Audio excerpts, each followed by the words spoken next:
Magandang araw mga ka-5-9 and ngayon po ay mahal na araw po ng pagninilay-nilay. Ibig sabihin po kailangan po natin pagbalikan yung ating mga ginagawa sa buhay natin, tama ba o mali. So sa mga Catholic po, ngayon po ang araw ng pagninilay-nilay nila. So bigyan po natin pagpapahalaga, may mga guard tayo na especially po kung duty po tayo ng ganun po yung mga outgoing, magawa rin nila ng tama yung kanilang mga pananaw sa kanilang mga pinaniniwalaan nang hindi sila magkaroon ng yung sa schedule po nila, kaya in case of emergency lang dapat huwag tayong pumasok kung emergency pero kung hindi naman, pasok po tayo na sa ganoon naman po makagawa din ng mga schedule ng ating mga kasamahan po. Okay, so ingat po palagi, lalo ngayon agahan po natin in advance kasi po may mga mahirap sumakay, walang mga MRT yata ngayong araw na to at sa mga susunod pa, tapos po may wala kang traffic pero walang masakyan. Siyempre yung mga motorista natin nagkakaroon din sila ng mga bakasyon, so kailangan advance, so kailangan maglakad na lang po para po hindi naman malate po. Okay, so yung topic po natin ngayon is about po dito sa mga tanong din sa atin na ating mga followers po na kailangan daw ba is mandatory ang na English yung paggawa ng report. Sige, topic natin po. Okay, hindi naman kailangan mandatory yan pero kung titingnan po natin, dapat naman talaga in English. Huwag nating hayaan pa na nasa policy na kailangan English ang report, English yan. Hindi pwedeng hindi po ganun. Dapat in our part bilang mga guard, dapat English po siya pag gagawa tayo ng report. Siyempre, halimbawa, yung client natin is foreigner, paano magkakaintindihan kung Tagalog yung ating gagawing report? Diba? Kasi alam po natin, tayong mga Pilipino, magagaling yan ang tingin sa atin ng mga banyaga, which is totoo naman. Diba? Pa sa mga pag nag-English yan, fluent talaga, ang gaganda ng mga pag-pronunciation nila. Diba? Pero it doesn't matter kung English Carabao pa lang yung ginagawa natin. Walang problema, start na po tayo. Paano kasi tayo gagaling kung ayaw natin simulan? Diba? Nasa ating sarili yan Bilang guard, hindi kayabangan na nagsasalita tayo ng English, nagbabasa tayo, nag-aaral tayo. Kasi ang tingin ng iba, pag guard lang yan, pero ang angas pa English pa. Ano ba dapat gawin? Diba? Tanong natin sa sarili natin. Nagtatrabaho tayo, ayaw bang mag-grow? Gusto mo ba habang buhay? Kaya ang tingin sa mga guard, parang guardia lang yan. Walang alam yan, tagabantay lang yan. Hindi po ganun. Maraming security guard na mga degree holder. Kaya wag po natin maliit. Kasi tayo mga guard, hindi na nga nakatapos. Ang tingin pa sa sarili natin, ito lang ako lalo kang liliit, hindi ka mag-grow. Kung hindi nga ako nakapagtapos ng kolehiyo, pero kaya-kaya ko naman makipagsabayan sa English lang. Hindi po kasi kayabangan yun. Iyon yung kinakailangan natin sa mundong ito ngayon. Kailangan pahusayan na yun. Hindi na kailangan sa mga diploma pa yan di ba? Mas maganda tapos ka. Very good yan, kailangan po talaga na mag-aaral. Pero kung ikaw hindi ka nakarating sa ganon, galingan mo pa. Huwag kang sumuko, huwag mong tigilan na pahusayin ang sarili mo. Sa larangan ng security, sobrang kinakailangan po yan. Matatas ka sa report writing. Diba? Kasi ito yung trabaho natin magbibigay tayo ng information. Mag-gather tayo ng mga data. Ngayon, hihingan tayo ng report. Saan hihingi ang company? Sa security. Guard, gawa mo ng report, ano yung nangyari. Ngayon, kung foreigner ngayon yung boss mo, gagawa ka ng Tagalog na report. Paano na? Hindi kayo magkakaintindihan. Pero kung English ang kay Pilipino, kay anong lahi ang basta English maintindihan niya. Hindi ba? So, kinakailangan po talaga gawin natin sa sarili natin na hindi na kailangan i-mandatory ang paggawa ng report is English. Gawin natin in English. Kaya kapag may mga gano'n, sige, gawa mo ako na mag-explain ka, tapos in English, na-amaze ako. Ang husay ng guard ko na ito gumawa ng report. Talagang kahit hindi perfect maintindihan mo yung ibig niya sabihin, okay na po yun kasi mula. Pero pag tagal mo na at naging officer ka na, ano na sa'yo yan yung paggawa ng report? Sobrang bilis na. Kasi ano lang ba ilalagay natin dyan? 5 W's in 1 H, di ba? Para maging complete yung report mo. Ano ba itong 5 W's in 1 H? Ito na dapat na ando pinakasangkap ng report natin. When, where, why, how, who, and then how. Kaya nga, 5 wives and 1 husband. 5W in 1H. Yun ang kailangan. And then after that, pag nagawa mo na yun, na-conceptualize mo na yan, gawa mo na ng report, andun na lahat, kuhanin mo. Tapos na. In English, kasi sa simula, akala ang hirap. Kasi ganoon din kami mga officer. Sa simula, nangangapa din kami. Hirap naman ito.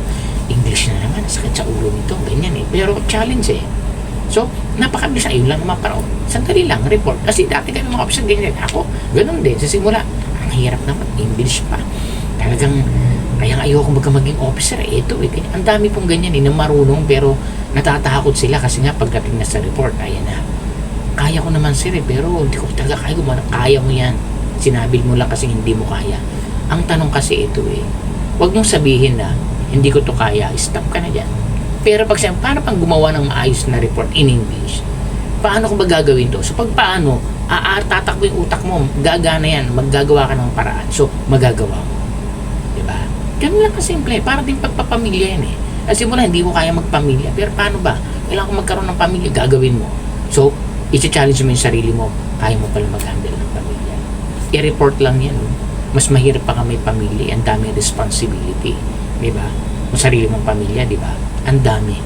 Pero yung report lang, napakadali lang yan. Baka tayo magawin. Ito yung makakatulong sa pamilya mo. Kasi pagka naging officer ka, dagdag income, may allowance ka. So, ba't ayaw mong gawin? Mananatili ka lang ng ganyan. Hindi ito panlilibang. Kinakailangan po talaga English. Paano? Dapat ng ganyan. Ano ba ang gagawin kong pamamaraan para matuto akong maggawa ng English? Maggawa ng report in English. So, gagawa ka na pa. Ano yung una? Sabihin ko kayo ng tip. Magbasa ka ng mga books in English. Newspaper, basa ka niyan. Kasi report yan, di ba? Newspaper na English Huwag yung mga puro, di ba man minamalik yung Tagalog, huwag naman dapat English para matuto ka. Kasi mula kasi hindi mo maintindihan ba ibig sabihin ito. Pero pag palagi mong binabasa, inuulit-ulit mo maintindihan mo na ito pala yun. Sa books, ganun din, English. Ako po dati hindi ako wild reader Nung na-assign ako sa isang bookstore, nakikita ko yung mga tao, ano ba palang kababasa ng kawas? May babalik-balikan na yung libro babasahin. Kasi sa bookstore na ina-assign ako, pwede ka mag-browse pwede ka magbasa, doon ko na nakita. Basa sila ng basa kasi hindi mo bibiling, babasahin mo, pwede. May mga ganun po na books. Kaya napakahusay ng bookstore na yun. Talagang yun yung pang ano nila sa marketing strategy. Pupunta. Iba niyan.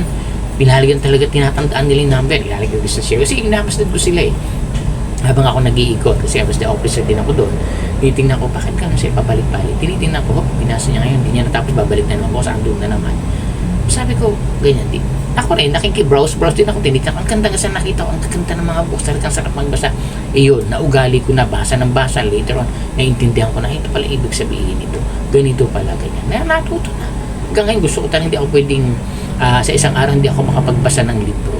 Kaya talagang namimili ako ng libro. Yun ang naging ano ko na, ang sarap palang magbasa. Lalo ako kasi ang gusto, kanya-kanyang hilig Iba dyan, mga gusto nila, yung mga fantasy, mga ganyan, di ba? Ako, gusto ko talaga more on business talaga. Yun talaga yung naano ko. Yung gusto ko talaga about money. Yun gusto ko yung paano lumago ang isang negosyo. Yan. Doon talaga ako na stuck sa mga books. Yung mga books ko talaga more on business. Yung enhance ng pagkatao na para umangat ka. Hindi lang sa usaping mentalidad, pati siyempre financial. Yun ang gusto ko talaga. Kaya ang books ko more on sa ganyan. Paano mo ma-handle yung isang sitwasyon na mag-i-income ka, mag-generate ka ng income. Kasi yun talaga naman ang kailangan ngayon, di ba, more on money. Hindi tayo mukhang pera, pero kailangan po natin. So yun, tinatuto ko, pagka naggawa ko ng report, kahit naman sabi mo hindi perfect, talaga hindi naman perfect, wala namang perfect talaga na na at least maintindihan na andun lahat. Pagka nagbigay ka ng report, wala nang tanong. Andun na magkano, ilan yung nagastos, ito, ano yung naging problema, ilan yung ganito, yung naging ano niya, ganyan, ganito. Andun na lahat, yung 5Ws in 1H na yan. Kaya nga pag binasa ko yan, tinitingnan ko muna, andito ba yung 5Ws in 1H? Tanungin mo yung report mo. Kailan ba to? Saan nangyari? Anong naging problema? Sino yung involved? Yan lang. Tapos na. Hindi na kailangan sobrang dami. Dapat direct to the point siya. Nakasama rin siya pero kompleto. Yun ang good report. Complete yung report mo. So, dapat talaga is in English.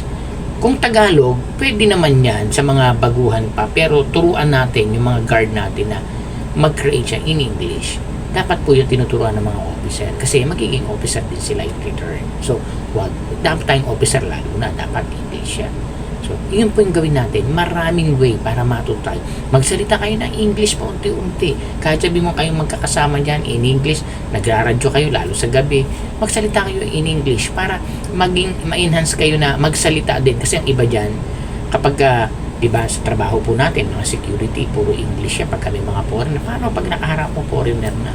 Ala na, manginginig na, hindi na papapasukin na lang.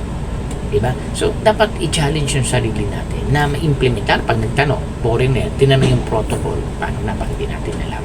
So, wala na. Diba? Mahihirapan na di. Dapat, kaya natin i-handle. Paano po yan? Trust yourself. And then, gumawa ka ng paraan para ka matuto magsalita ng English, kahit English Carabao yan, kung ano pa man. Okay lang yan. Huwag kayong mahiya. Iba kasi, nahihiya eh. Lalo kang mahiya pag hindi ka makapagsalita ng English kahit simple lang.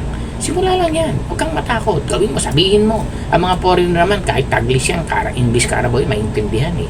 Diba? Sign language ka, naintindihan ng mga yan eh. So, aralin po natin. Huwag tayong matakot. Subukan. Dahil, ayan ay tawag ng tungkulin natin yan. Na kailangan marunong ka magsalita ng English.